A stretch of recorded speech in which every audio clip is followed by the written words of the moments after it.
Have you ever noticed this? You are having a conversation in English and the conversation just dies.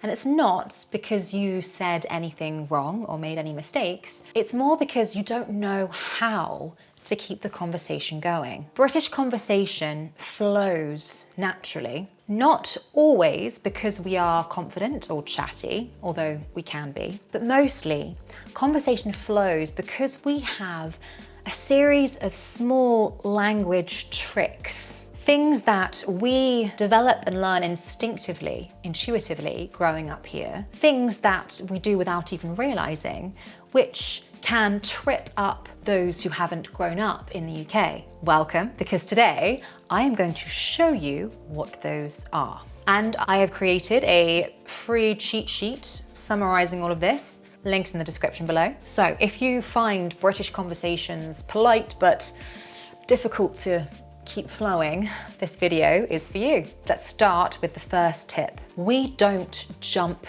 in directly. Often we bridge conversations. I'll explain what I mean. In many languages, it's normal to answer directly, but in British English, we bridge first. So instead of saying, yes, no, I agree, we soften it to, yeah, I think so. I'm not sure actually. Yeah, I see what you mean. And these little phrases, they don't add any new information, but they do keep the flow.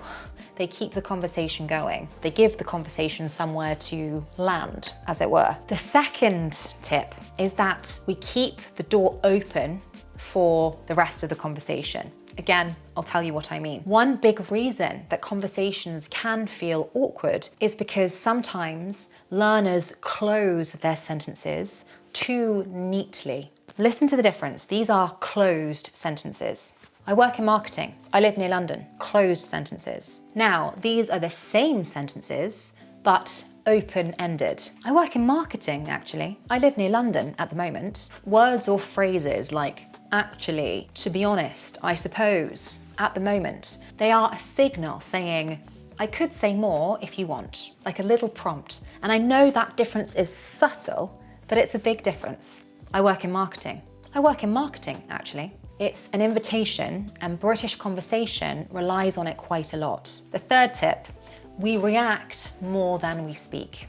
British conversation is surprisingly reactive. If there is one party just sitting and listening passively, that is often why a conversation might die. I've talked about this before on this channel, but while the other person is speaking, we are responding the whole time while they are talking. We're not just sitting quietly and listening with a straight face. So we'll say, right, oh, yeah, oh, exactly. Oh, really? Right. Oh, yeah, of course. I know. And these little interjections, they're not interruptions, or they're not meant to be interruptions. They're encouragement. They're encouraging the person saying, listen, I'm listening to you. There was another good video about this. I can't remember the YouTuber, but he was talking about tips for charisma, and he did a whole one on the actress Emilia Clarke, who does this the whole time. I'll link the video if I can find it in the description below. She does this. Okay, yeah, I know. She's reacting the whole time. And this way, you don't need a full sentence to keep the conversation going. These little tiny reactions are fine. Get the other person talking and react to it.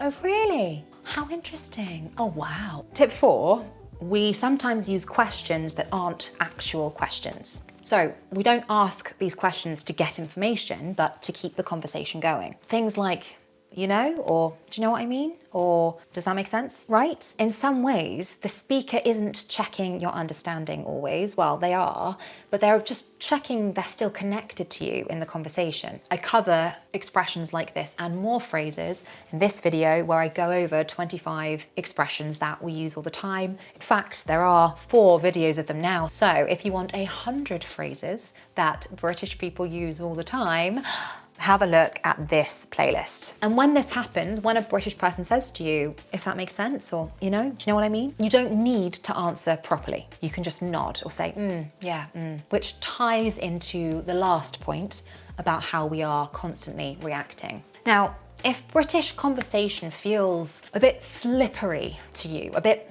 vague, it's not your English. It's because conversation here is often about movement rather than just the words, just the content. The movement and the flow is very important here. It's also about showing you're with the other person. That's why it's very rare that you would find a British person just sitting and listening passively, not reacting the whole time. So rather than aiming for perfect sentences, start using these small little signals I've discussed. I promise you, it will make a huge difference. If you want to practice this more, look for the flow in conversation. When you're watching a TV series or a film or listening to a podcast, look out for that flow, that natural flow to British conversation. Don't listen for the vocabulary, listen for how people keep the conversation going. And if you would like one-to-one coaching for more detail about this, I am offering individual online lessons. Again, details are in the description below. That was it.